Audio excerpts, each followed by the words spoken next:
Yo, salut à tous les gars, comment on va? Aujourd'hui, on va parler de l'extrêmement bon mais très critiqué épisode 4 de la saison 3de Jujutsu Kaisen. On va essayer de retenir les informations importantes et aussi essayer de comprendre les quelques critiques faites à cet épisode. Mais avant, n'hésite pas à t'abonner et à lâcher un like, ça me fait plaisir et ça fait monter la chaîne. D'ailleurs, l'objectif cette année c'est d'atteindre 1K et ça, je peux pas le faire sans toi. Sur ce, on y va. Déjà, de quoi parle cet épisode? Cette review ne sera pas très longue vu que cet épisode c'est principalement un épisode de baston. Par contre, c'est de la baston avec un minimum de fond. J'explique. Dans cet épisode, on suit principalement Maki qui retourne chercher ses armes à la maison du clan Zenin. Ou plutôt qui retourne chercher les armes du clan Zenin.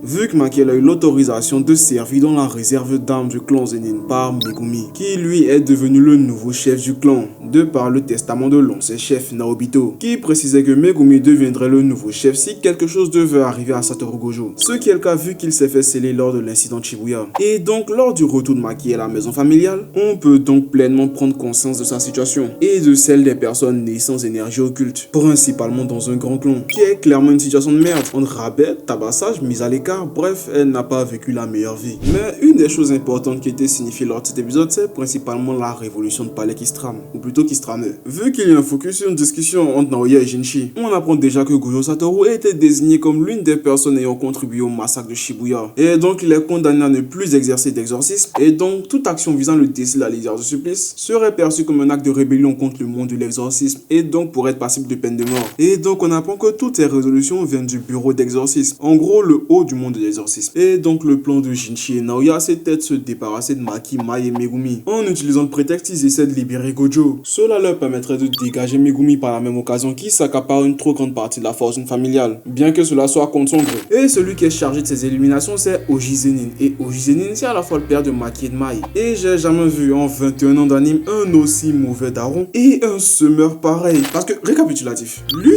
Ogi c'est le petit frère de Naobito Zenin et donc du chef du clan. Et il estime qu'il aurait dû être le chef du clan à la place de son frère parce qu'il est au-dessus de lui en tout point. En tout cas selon ses mots. Mais ce qui a pesé dans la balance dans l'accession au trône c'est leur descendance. Naobito il a une technique récente mais c'est une technique héréditaire. Et donc son fils Naoya il a pu l'obtenir. Et Ogi lui déjà il a 2 filles. Et ces 2 filles pour le monde de l'exorcisme et bah c'est pas des lumières. Vu que l'une a très peu d'énergie occulte et un sort qui en consomme beaucoup ce qui fait qu'elle n'est pas très forte. Et l'autre n'a littéralement pas d'énergie occulte. Et le pire c'est que ce sont des jumelles. Et on apprend dans cet épisode que le monde de l'exorcisme considère les jumeaux ou les jumelles comme des malédictions. Ou plutôt des signes de mauvais présage. Vu que dans ce monde là les jumeaux sont considérés comme une seule et même personne. Et ça nous est expliqué par Mai après sa mort. Et cette condition très particulière a des répercussions sur les individus, comme par exemple diviser l'énergie occulte qu'un des 2 individus aurait dû recevoir par 2, ou encore comme dans le cas de Maki et Mai, donner une restriction innée et incomplète à Maki et une quantité limitée d'énergie occulte à Mai. Et donc en acceptant de mourir, Mai offre à sa soeur la seconde partie de la restriction qui l'affectait, supprimant donc ainsi le peu d'énergie occulte résiduelle qui affectait sa restriction,